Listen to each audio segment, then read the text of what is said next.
morning, dear ladies and gentlemen. The time you have been waiting for has arrived. Welcome to Muscat Science Fest and welcome to my booth, exhibit number 13. So in my booth, I'll be explaining about my project, that is an engine which runs on diesel. No, I'm sorry, wait. It's an engine which runs on salt water. I told it right. Again I come. Salt water. Engine which runs on salt water. And it's a car engine. So it's basically, if some people might know like what is a salt water engine, and if you Google it, they will be showing a toy car which runs on salt water. So it basically runs like there's some magnesium strips in its engine. So when you pour salt water into it, there's an exothermic reaction between them. So which produces an energy which makes the car move and really slow. So my engine is totally different. I bet you it's totally different. In my engine there are three phases: phase 1, phase 2 and phase 3. So in phase 1, it's a normal electrolysis that we studied in 8th grade.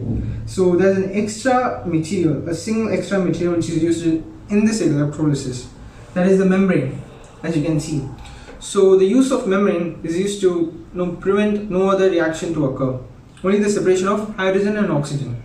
So everything is normal, just normal. Hydrogen comes to cathode, oxygen goes to anode, and the gases come out of the pipes. So hydrogen comes out of this side and oxygen comes out of this side. So then the phase 1 is over.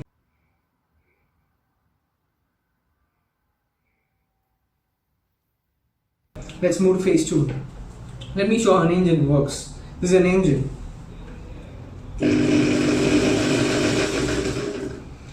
As you might have seen carefully, this is a thing which moves up and goes down. That is called piston. So 3 important things to be noted in this engine. These are valves. This chamber is known as ignition chamber, and the thing which moves up and down is known as piston. For those who don't know how an engine works, I'll explain.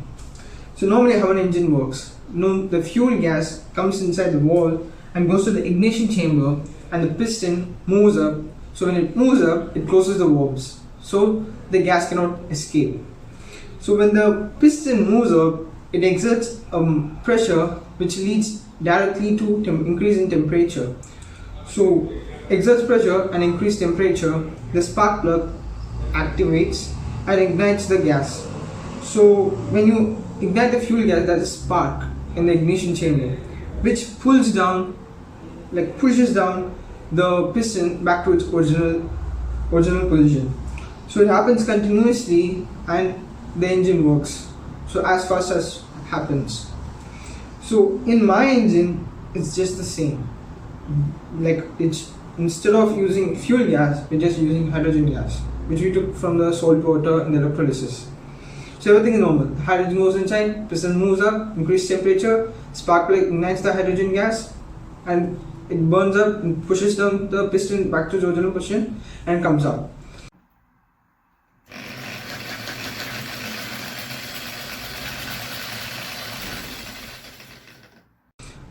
And when hydrogen gas burns, it emits a harmful substance or harmful gas known as nitrogen oxide.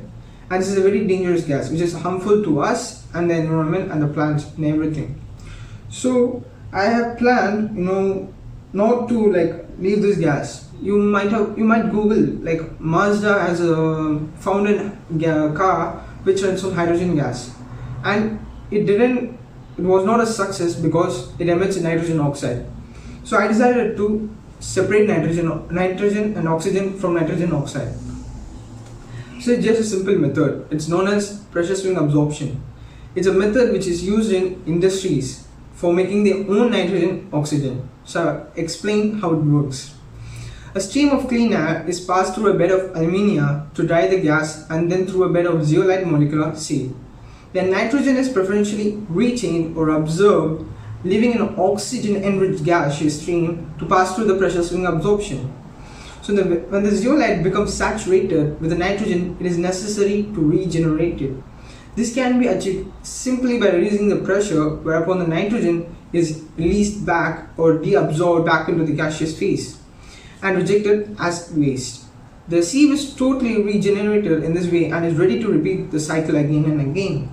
So there are 2 beds are usually used in rotation. One is used to produce the oxygen, while the other is regenerating. So when this like uses up and this gets regenerated, this gets used.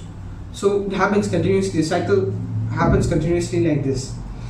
Then the nitrogen is stored in a tank and is released to given to industrial purposes.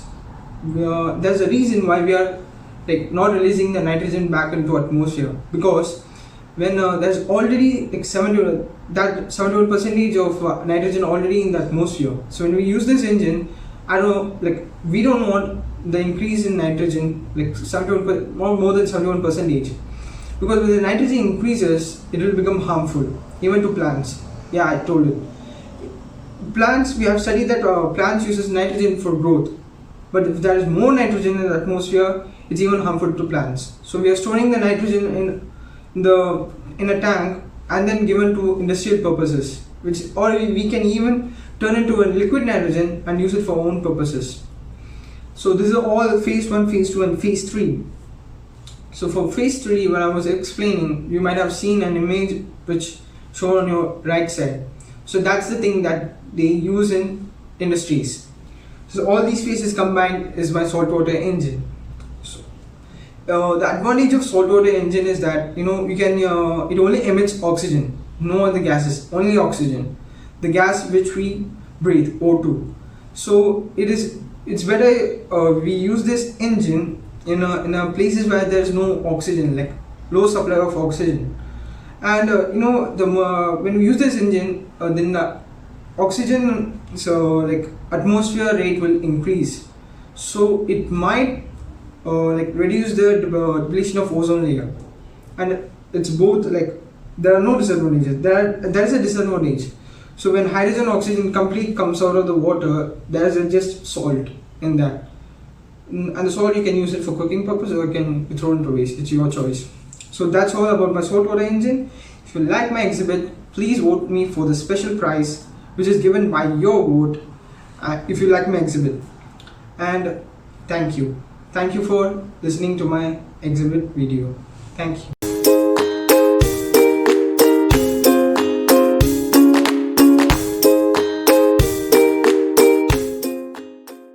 Abir Hospital, healthcare you can trust. Now we know man. 20 years of care and concern. Multi-specialty hospital with surgical excellence. Round-the-clock emergency.